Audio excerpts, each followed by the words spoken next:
in the meditation. You might not get it that day, you might not get it that week, but it will come. I think I told the story, I don't know if I told you guys. One day I had a question in meditation, and I went deep into the silence and I asked this question, and this blinking song kept coming into my head. And you know, meditation, I'm detaching from the song, stepping back from it, not getting caught up in it and the words. And in the end I just let go and I just let the song play in my head, and the words were exactly perfect. They were what I needed to hear. I wound up crying, realising the words to those songs were God's gift. So, you know, sometimes it can be someone on a radio starts talking about exactly what you needed to hear. It will come, it'll be, oh, you never guessed, this happened to me, I wanted to know this, and next thing the universe is providing all kinds of. So when we meditate, we really, really work on this antakarana. And there's some other things we can do to open that up, which I'm going to talk about. But this is where this is a long story to explain to you why intuition, how it's working, how it's your soul speaking to you. Teresa, yes. How does synchronicity join up with intuition? Because time and time again, the right thing just presents itself when I've been in a certain point. In the flow. Well, when you step back and let go of the control, you allow life to flow. So the synchronicity that's always there, you tap into. You tap into that vibration. Your vibration and its vibration are the same. So you tap into it. You become aware of it. So it's always there. You just weren't listening before. So your intuition is one way that tapping, when you start listening to your intuition, the synchronicity will increase. It'll start to just become normal. Miracles. It is said that we can only, when we connect our will with God's will, when my will be thy will, then we come into the flow. And if you like, we do God's work. So of course that's what the synchronicity is. That's what intuition is. It's listening to God's message through your soul, if you like. God speaks through your soul. May I ask you another question? All my life I have had beside me this being. Yeah. And when I've been, at the astral level, frightened, all I have ever had to say in my mind is, I need help. And that, your experience of finding just the right place for you and your children, without my solutions are rubbish compared with the solution that emerges. Well, it's now, is that a hangover from childhood? It's almost as if something or someone holds my hand and says... It's almost like in your psyche, it's an embodiment of your higher self. So you could say that you have created that because you wanted contact with your higher self. I mean, this is what angels are. This is what guardian angels are. This is, if you like, what masters and higher beings are, what your guides are. They're your connection to your higher self.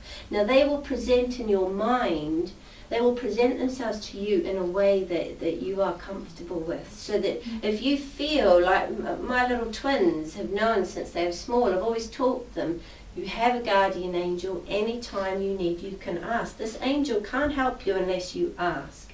That guardian angel is just a connection to their higher self. I teach them to send thought mail to their guardian angel, like emails in your head. These ideas they're all the same thing. So that being, that essence that you are aware of, is part of you. It's a higher vibrational part of you. But nevertheless, absolutely there for you whenever you need. So experiences with angels, experiences with anything of higher energy or higher realms, all links to unity, to God, to higher. Yeah. Personality is when, if you like, this upper triangle comes down and infuses. And when you are aware of this part up here, of your soul, But you're also aware of this personality. It's like you walk in two worlds. They talk about one foot in each world. There's the spiritual part of you, the spiritual world, and then there's the normal reality of everyday life, and you feel like you constantly walk a dance between the two, and you become aware of a duality, that which is and that which isn't. You become aware of this duality, and many of us who when we're at that stage, that is the hardest time. Because the challenges come thick and thin, because you're pulled in the spiritual direction, but the world requires you to be normal in the world as well. You find you in your normal world, you'll be drawn to like-minded people. You'll want to come to talks like this. You'll start to just want to do yoga and meditation and eat better and look after yourself and protect your energy, and you'll be drawn to crystals and things of high energy, and all of these things will just naturally happen for you. But you will start feeling the duality. And for some people this can be a crisis point in their life, when they actually just want to go with their soul and they want to leave this life behind. But they forget we are here to bring the two together, not deny one or the other. Many people who live out there in the world who are not so, their soul is not, the messages don't come through easy, they're not so in touch. They're totally happy because they're totally oblivious that there's anything more. They're worried about the mortgage, they're worried about the kids' schooling, they want to buy this new laptop, that new game. That is their world, and in many ways that is a simpler way of being, because you're not aware of the duality. We have to be aware of the duality to transcend it and bring it into unity. Once there's a soul infusion, the duality is not there anymore. You are your soul. And it becomes, it's like the silent watcher that you know in meditation becomes there all the time. It's like your higher self, that being that you're aware of, is just there in you all the time. It doesn't make life any less challenging, but it allows you to step back, to detach, to see things, to see truth, to see things more clearly. And this is written about, you can read, especially in Alice Bailey's work. So I'm going to move on to some of this. Why do we need it? So you're comfortable with what intuition is, yeah? So if you get a thought that's the same old, your mum rings up, you're like, oh God, oh, here she goes again. You know how you recognise it in other people? My mum's like this, I reckon. I mean, she rings from New Zealand. I recognise, here we go again, the same old, and I almost want to do this with the phone. We see it in other people, and then we might see it in ourselves. These conditioned, I think sometimes with my mum, maybe as she's got older, I recognise these same, she almost says the same things about the same things. Do you know what I mean? It's something happens to our mind, it becomes less adaptable, less fluid or something. And I love her to bits, but sometimes I think, oh Mum, can you just think something different? Do you know what I mean? I want to rock her world. I want to rock her out of her world, but it's not my place to do that. She's on her path, and in her world she will be developing just fine, just perfectly. But if I can see it in her, she is a mirror for me. I can see it in me. So when the same old thoughts, so when my ex-husband winds me up again and again and again and again, the same way, the same buttons every time, what is my choice? Step back. See it differently. See the truth. See the soul in that man. See that he is doing the very best he can with where he is and what he knows in his paradigm of looking at the world. And when you do that, it is an amazing experience, because all of a sudden you feel love. For some of that you weren't feeling a lot of love before.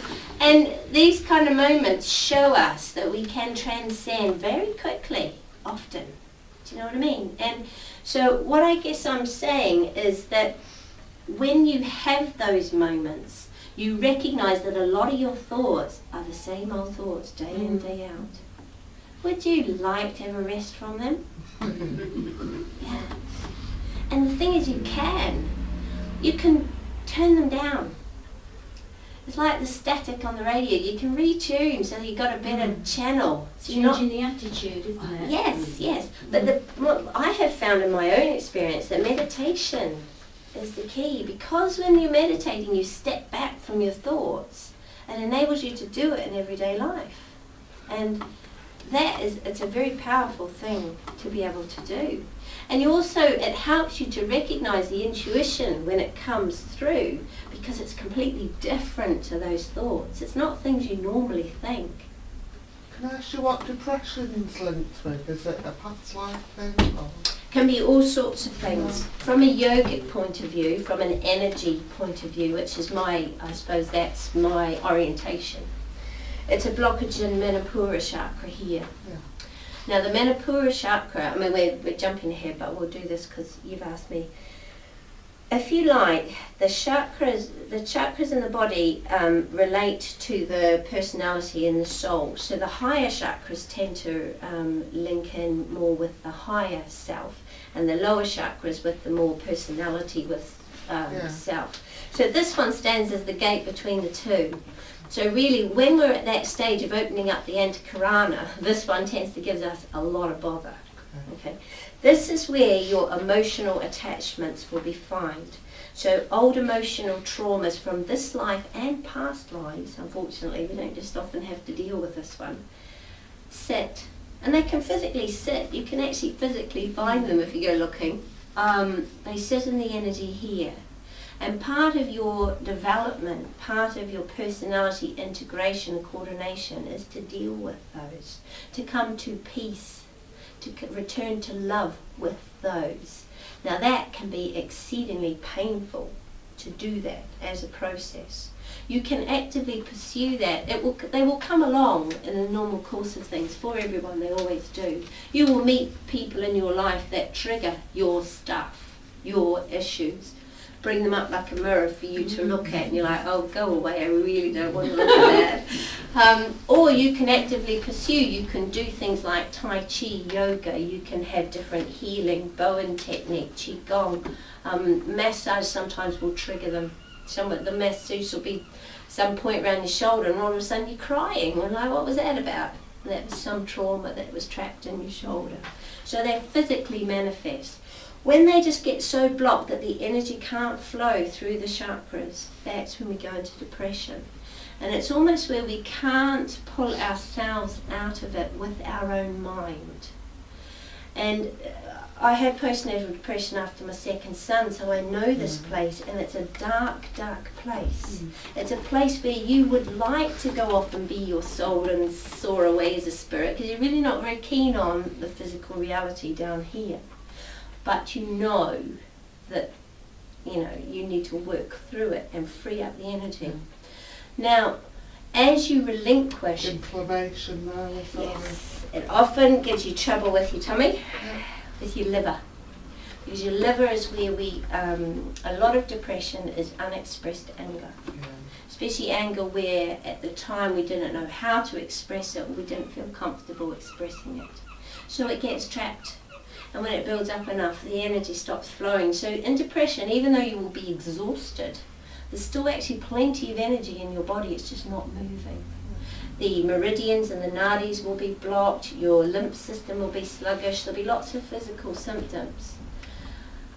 You need to be gentle with yourself.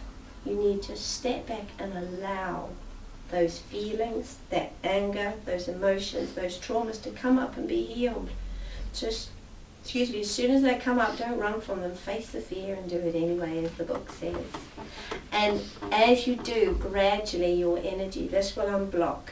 You'll be making huge inroads in terms of allowing your soul to speak through. Meditation, yoga, there are actually yoga postures and energy work we can do to free this one up. Okay, yeah. And so energetically, it can happen. So, there's postures like, there's a posture called the eagle, where we curl ourselves up here and then we open out, and it just sends energy through here to help to release that. So there's lots of ways that people can work.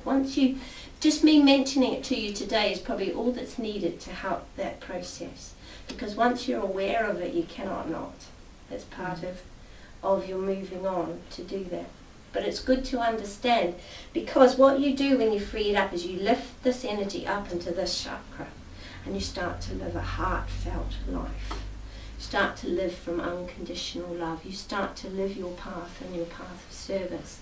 And that can be the best gift you were ever given, that depression. I saw the postnatal depression for me as the turning point.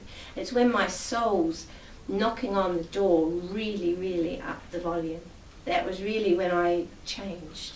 And I changed from, and it was when my marriage started to really go downhill, because my ex wanted to stay in this world and didn't want to know about any other world, and I was so drawn to so much else. And that was the pivotal point that sent me off, and is why I'm here now, full of energy, passionate about what I do and loving the life I live. So that depression will serve you well. Your body always serves you well. And you've moved nicely into what I was going to talk about next, which is the messages your body gives you. That is giving you a very strong message, and you know it is, okay? And it's a really positive one.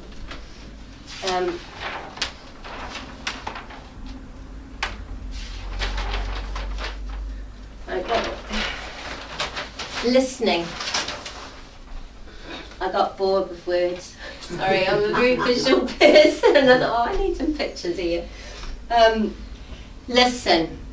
Intuition comes from listening. Just go into the silence and open up and let it be. You don't have to formally meditate. You can just sit in a chair with a cup of tea beside you and just breathe. When you slow your breathing down, when you go deep into your hara, vitantium, down here, you slow your thoughts down. The lower mind, the monkey mind, slows down. And when those thoughts slow down, you have a chance for the intuition to come up between them. They say God speaks between the in-breath and the out-breath. So that is the place where intuition is. So this is why practices like yoga or Tai Chi or anything that brings you into your breathing, because your breathing, the pranayama they call it, it connects you with your energy body, which is a powerful connection to the heart. And so be still and know that I am God. These are quotes, I'm quoting from all sorts here. These are quotes from the Bible, and these are what these quotes mean. Be still and go in and know that you are God.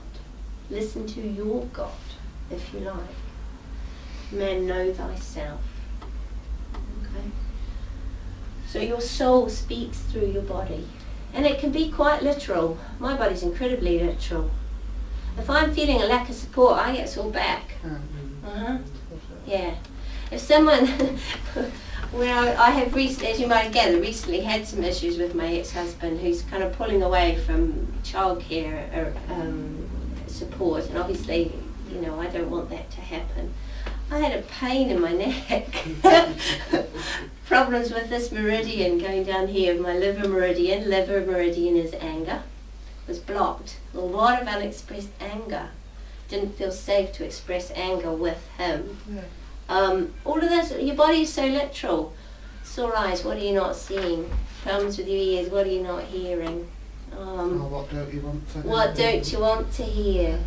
Your knees take you forward, your determination's here, your will comes from here.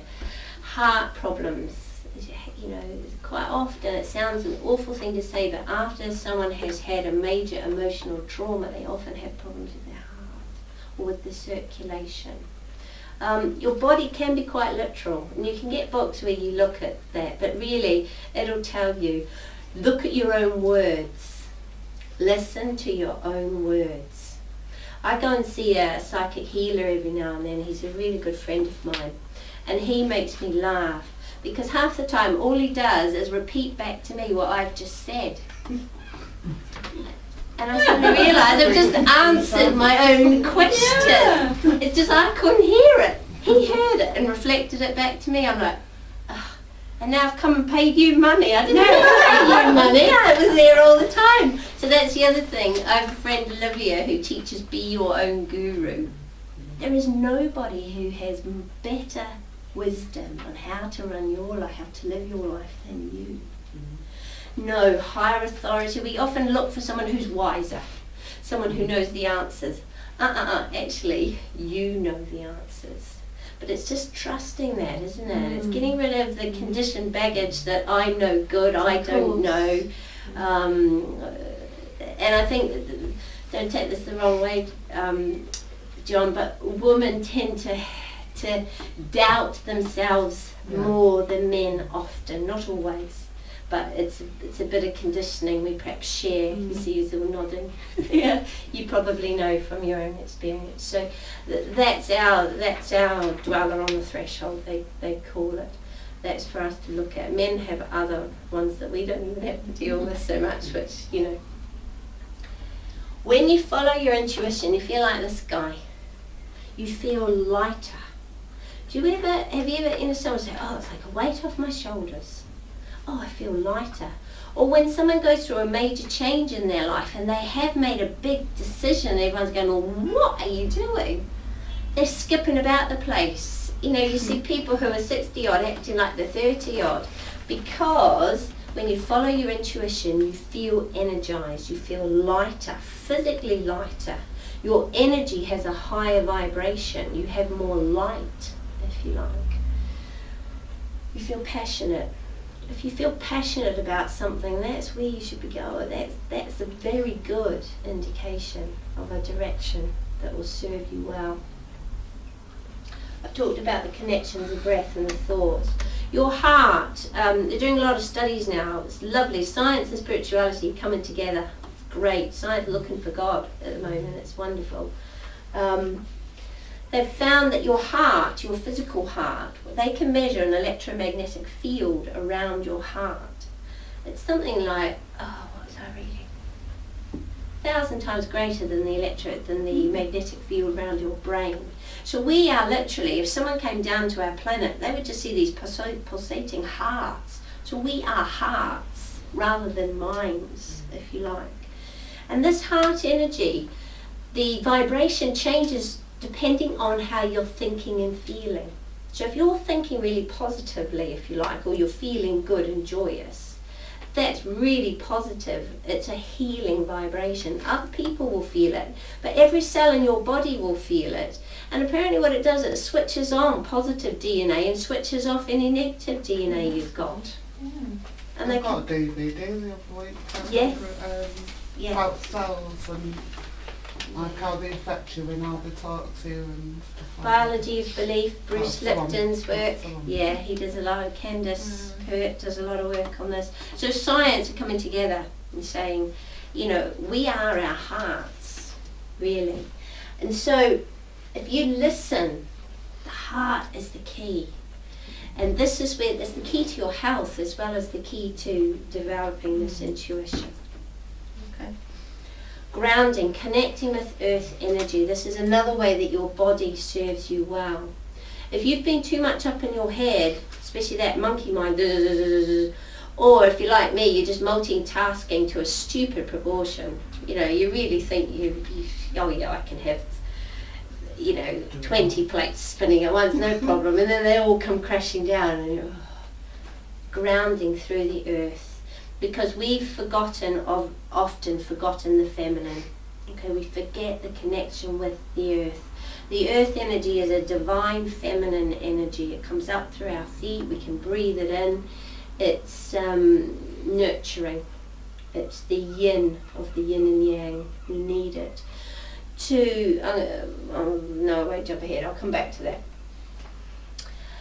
Your connection with your chakras, and I've been talking about chi energy and the way that it flows. And you'll know if there's blockages in your energy.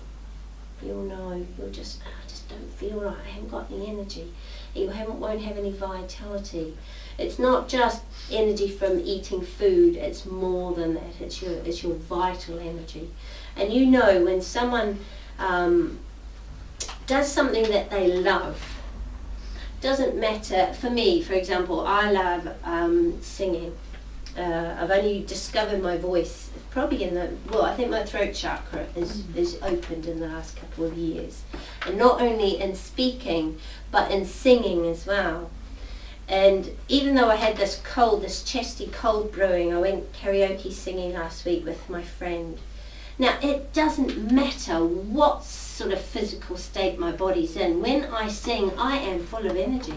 I feel good. It doesn't matter if I'm on death's door with a flu. When I sing, something happens.